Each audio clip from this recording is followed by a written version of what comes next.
everyone, I'm Georgia and this is The Sound of Georgia. For today's video, I want to talk about Frozen 2. I've only seen the movie once, which was back when it was at theatres 3 and a bit months ago. So everything in this video is coming from that one viewing and all the thoughts I've had about it since then. I see every new Disney movie when it comes to theatres. I have seen every movie in their animated canon, and when they make a new film, I'll go and see it at the movies. So when said movies are released on DVD, I usually buy them straight away because I know I'll watch them eventually. But I'm not doing that this time. I'm not going to buy the DVD of Frozen 2 until the day when I want to watch it comes. And that hasn't happened yet. As I said, I've only seen it once, and maybe my feelings will be different when I see it next, but that's almost why I wanted to make the video now. Obviously, there are going to be spoilers in this video. I'll leave a picture of the poster up here somewhere, and when it's not on screen I won't be spoiling it. But spoilers do start now. Frozen 2 did not need to be Frozen 2. It had zero connection to or setup from the first film. The closest you really get is the fact that King Agnar knows about trolls and magic and all that, but no. No connection to the first film at all. And just for a bit of comparison regarding setups, I'm going to talk about Toy Story 4. When Toy Story 3 ended, everything was left nice and complete and there were no loose ends. But there still was a question you could ask that connected Toy Story 3 to Toy Story 4. What happens to Woody now that he's no longer Andy's toy? Frozen 2 has nothing like that. With everything tied up the way it is at the end of Frozen, I guess the biggest springboard you've got for a sequel is what happens now that Elsa's queen, or even just what happens now. But those are both really vague compared to the connection to Toy Story 4 I made earlier. As I understand, Frozen 2 is set 3 years after the end of the first film. So the question of what happens next, which as I said is probably the only question you can ask to make a new sequel, is a little late. Toy Story 4 starts off very, very soon after the end of Toy Story 3. With Frozen 2, we've had a few years since we last saw Anna and Elsa and Kristoff and Olaf and the gang. For this purpose, I'm not counting the shorts. So the question of what happens next being the setup for a sequel is kind of pointless. They've left it a bit too late. And what happens next to Elsa being queen connects not at all.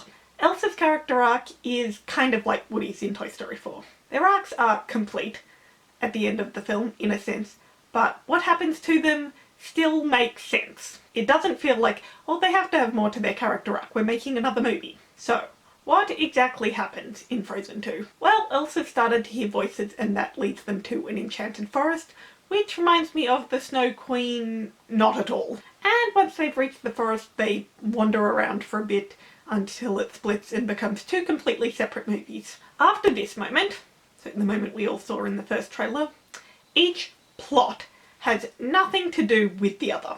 The Enchanted Forest is a plot device that is set up to send Elsa off on her journey, and then left for Anna to fix because, well, we set it up and Elsa's not around. In Frozen, in the first movie, Anna is the main character.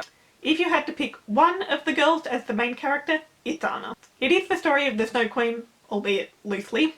Anna is Gerda, Elsa is the Snow Queen, ergo Anna is the main character. But of course Elsa got so popular that I guess she needed to be the main character this time. And as I said before, her character arc is believable, but the way it comes about with the Enchanted Forest and the Fifth Element and who saw that coming just comes out of nowhere. And then the other plot is what's happening with the Enchanted Forest. As I said, I feel like it's a way to get them in so that Elsa can then go off on her own. But since it was set up and that's how they got there, it needs to be addressed. So Anna's the one to find out about the secrets of the forest and their family history and to take care of all that. And all that has nothing to do with Elsa's soul searching and even less to anything in the first film. That plot, and I guess Elsa's one too, but that plot in particular could have been the plot to a completely separate, non-sequel, non-Frozen movie.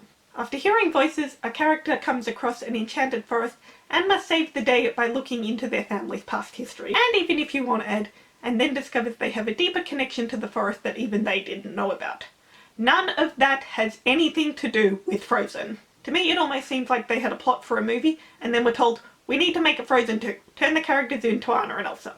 it's Frozen, it'll make money. So with all the stuff I've said so far, you probably feel like I hate the film. And I don't. I don't hate the film, not at all. I really enjoyed it, just not as a Frozen movie. Like the first film, the songs are great. Show Yourself is better than Into the Unknown any day. The animation is amazing, and the message is really good and important. Even if Disney's already given it to us before. Sometimes part of growing up means leaving the gang behind, and that's okay. But this film did not need to be a sequel to Frozen. Change the characters' names and make Olaf something that's not a snowman, and that's all you'd have to change to make it not Frozen. Kristoff's pointless anyway. His song's really cool, but he's pointless. I wasn't surprised by the ending at all. I knew Arendelle was going to be saved. Granted, I would not have been surprised if it had been destroyed, but I wasn't surprised that it was saved. I also watched Super Carlin Brothers, so the giants at the end weren't a surprise either. They predicted that there'd be giants in there somewhere, and I think everyone who saw the trailer saw the fact that Queen Aduna was from the Enchanted Forest coming. But hey, this movie disproved the Frozen Tarzan theory. Which I liked, because I didn't like the Frozen Tarzan theory at all. For those of you who don't know about the Frozen Tarzan theory, there was a theory that suggested that Anna and Elsa's parents did not die in the shipwreck, but made their way to the coast of Africa and had a baby boy along the way, and then were killed by a leopard, aka Tarzan. And the reason that one got so big was because the producers or the directors or somebody confirmed it. There was somebody who worked on both Tarzan and Frozen, and they confirmed that it wasn't a theory, that Anna and Elsa's parents really were Tarzan's parents. But now I guess it's disproved. Which is good, because I didn't like that. I love theories, but I didn't like that one. Something about combining CGI movies with 2D animation movies just... yeah, I don't like that. And speaking of things I didn't like so much, Elsa with her hair out just doesn't really work for me. I don't mean her character. As I said, her character arc is believable and makes sense, and Show Yourself is my favourite song from the film. But visually, Elsa with her hair out just looks a little off to me. The dress is beautiful. It screams Snow Queen, even if she's technically not the Snow Queen anymore. But something about her hair, yeah. I really did enjoy the film. But I felt it had absolutely no connection to the first film, and the only reason it was Frozen 2 was because we need to make a Frozen 2. I don't know what I would have done for a sequel to Frozen, but it would have been nothing like this. But let me know what you think. And also, what's your favourite song? Show Yourself. That's everything I've got for you today, guys. I hope you enjoyed. Feel free to like and subscribe, and I'll see you in my video next week. So long, farewell!